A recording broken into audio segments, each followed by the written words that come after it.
Hey, what's up guys? Today, I'll show you a horror thriller film, Hide and Seek. Spoiler ahead, watch out and take care. The movie begins with a happy family in the city. An established psychologist named David arrives home with his wife after a dinner party. She goes up to the bedroom of her 9-year-old daughter, Emily, and tucks her into bed with her doll. Before leaving, the wife tells Emily that she loves her more than anything in the world. When the wife enters the bedroom, the atmosphere is frosty between her and David. He wants to talk things through, but the wife is adamant that some things are beyond the help of therapy. She later goes inside the bathroom for a bath, while David lies down on the bed to sleep. David wakes up in the middle of the night after a scary dream. He realizes that his wife still hasn't come to bed, and water is dripping in the bathroom. David goes inside, only to discover his wife has committed suicide and is floating lifeless in the bathtub. He cradles her dead body as Emily enters the bathroom and lays her eyes on her mother. In the aftermath of his wife's suicide, David decides that he needs a fresh start. He tells a family friend who is also a psychologist that he will move to a small town upstate, so Emily can deal better with her mother's death. The family friend disagrees with this, since such a big change can have a negative impact on the child. But David insists that they both need to move. Shortly after, they pack up their things and move to a secluded house upstate. They meet the kind sheriff of the town, who gives them a warm welcome. David tries to cheer up the sullen and withdrawn Emily. He even tries to cook her favorite food and tuck her into bed like the wife used to do, but just makes Emily sadder. The child can't understand how her mother could tell her that she loved her and then just kill herself like that. The next morning, David scribbles in his journal his thoughts about his daughter's behavioral problems. He then tries to find her, since she can run off into the woods to play. Emily has found a cave inside the forest near the house, and this is where she meets someone new. Eventually, David finds Emily inside the house, and he tells her that they'll be going out for errands. On their way out the door, they meet a female neighbor who welcomes them to town and gives them a jar of preserves. David brings Emily to a park so she can play. There, they meet a young blonde woman and her young daughter the same age as Emily. Emily does not like that her father is making new friends. That night, when he tucks Emily into bed, she informs him that she has a new friend named Charlie. As a psychologist, David knows that his daughter is making up an imaginary friend to cope with her trauma. So he plays along and asks if she met Charlie when they went to town that morning. She replies that she had met him earlier. Later, when David throws out the trash, he notices that Emily's doll is in the garbage bin and its face was deformed. It's as if someone had struck its face with a blade several times in anger. The next morning, David and Emily go to town. He leaves Emily in the car so he can buy some fishing gear in the shop across the street. He returns with the goods, but sees that the sheriff has given him a parking ticket for parking in the handicap zone. David tries to ask him for a break, but the sheriff is adamant that rules are rules. David doesn't let this ruin their day. He takes Emily to a nearby river so they can fish. However, she picks up a bug and cold-heartedly sticks it with a fishing hook. That night, David dreams of the same party. He wakes up in the middle of the night and goes to the bathroom. There, he sees lit candles and words written with red crayon, accusing him of letting his wife die. Emily appears in the doorway of the bathroom, and David immediately concludes that she is the one behind this. However, the young girl insists that it was Charlie who did it. Sometime later, the blonde from the park visits their house with her daughter, so she can have a playdate with Emily. The blonde reveals that she recently got divorced. There seems to be hormone chemistry between her and David. Meanwhile, the two young girls are in Emily's bedroom. Emily warns her that she has to leave, or else bad things will happen to her. To illustrate her point, Emily holds up the bashed-up face of the girl's doll. The girl gets freaked out, and she runs to their car. However, the blonde mother still wants to see David again, so she leaves him her number. When he sees Emily, his daughter declares that she doesn't need any friends. Later on, David sees Emily talking with a male neighbor, who is the female neighbor's husband. He takes his daughter inside the house and warns her that she shouldn't talk to strangers like that. But Emily acts out and stomps away. That night, David is downstairs when he hears Emily laughing in her room upstairs, as if she's talking with someone. He goes to her and confirms that she is alone. She reveals that she was talking to Charlie, and he had just left through her open bedroom window. Deeply bothered by his daughter's imaginary friend, David asks Emily to describe Charlie to him because he wants to meet him. Emily answers that Charlie does not like him. David continues to write his observations on his daughter's increasingly disturbing behavior in his journal. One night, he hears Emily screaming. He finds her in the basement, cowering in the corner. She tells him that she and Charlie were playing hide and seek. The next morning, the female neighbor visits them again. She apologizes for how weird her husband was and explains that they recently lost a daughter, and seeing Emily reminded her husband of their own child. That night, the blonde comes over for dinner.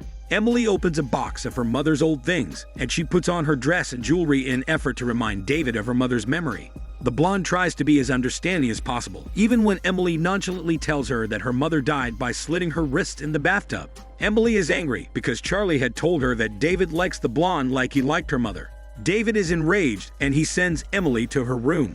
One night, David wakes up again from yet another dream about what happened at the dinner party. He opens the bathroom door and discovers another threatening message written in red crayon. It turns out someone had killed Emily's cat and left its body floating in the bathtub. But Emily still insists that it was Charlie who did it. Terrified of his daughter's worsening state of mind, he calls the family friend to analyze Emily. The family friend sits down with the young girl and asks her about Charlie. Emily answers that Charlie talked about the family friend and that he was afraid that she would get in the way. The family friend concludes that Emily really is mentally unwell and she needs to be in a facility so she can be further monitored. But David does not want to subject Emily to another drastic change. He tells the family friend that he'll give it 2 weeks to see if Emily needs psychiatric help. One night, David sets up his telescope to spy on the neighbors. He sees them through their window arguing. The female neighbor is wildly gesturing toward David's house. The next morning, David visits their house with an apple pie. He sits down with the female neighbor, who promptly discloses that things are not all right with her husband. She bursts into tears, but clamps up and refuses to speak moments later. That same afternoon, the blonde visits the house. She goes upstairs to Emily's room to clear the air between them. She explains that she would never want to replace Emily's mother and that she wants to be friends with Emily. The young girl then invites the blonde to play hide and seek. She informs her that Charlie is hiding in the closet. Thinking that Charlie is just an imaginary friend, the blonde plays along and opens the closet door. However, an unknown man bursts from the closet and pushes the blonde out the bedroom window and into the ground below, fatally killing her. David abruptly wakes up from his nap in his study. He goes up to Emily's room and sees her furiously sketching the scene of the blonde falling out the window. David sees the window shards on the ground below. At that same moment, the sheriff arrives. He informs David that the blonde has been missing, and he found her car by the side of the road. He then found some tire tracks that led to the house, and he surmised that the blonde might have visited David. But David makes it clear that he hasn't seen the blonde at all. The sheriff leaves. David then forces Emily to tell him the truth. The girl is crying and points him toward the bathroom. There, he discovers the blonde's dead body and another threatening message. Emily tells him that Charlie killed the blonde and forced her to help him move the body. David goes outside to look for Charlie and comes face to face with the male neighbor.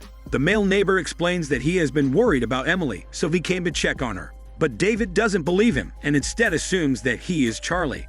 Meanwhile, Emily runs to the telephone and calls the family friend for help. David pulls out a knife and cuts the male neighbor. He runs back inside the house and locks the front door to prevent the male neighbor from following him. He hugs Emily and assures her that Charlie is gone. But Emily says that Charlie always comes back. She leads him to his study, where David discovers several carton boxes. It turns out he hasn't even unpacked his things in his office yet. His journal, which he thought he was writing in, was actually blank. The truth is then revealed. Charlie is David's split personality.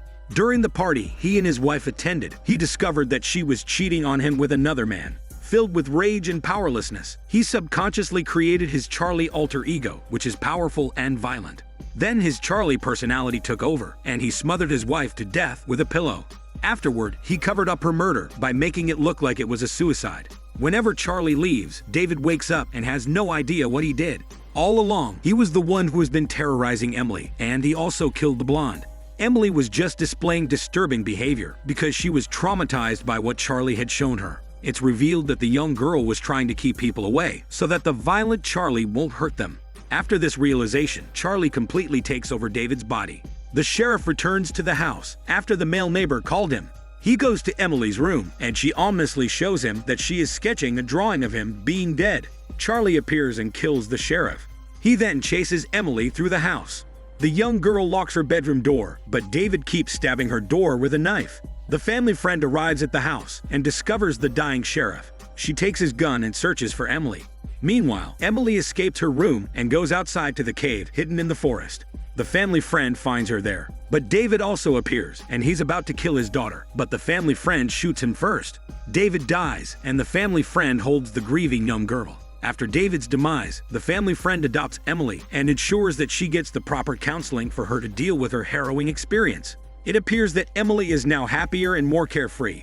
The movie ends with Emily drawing a picture of herself and the family friend, but she draws herself with two heads, implying that she has the same dissociative identity disorder as her father. This is Daniel CC Movie Channel. Stay safe and enjoy your day.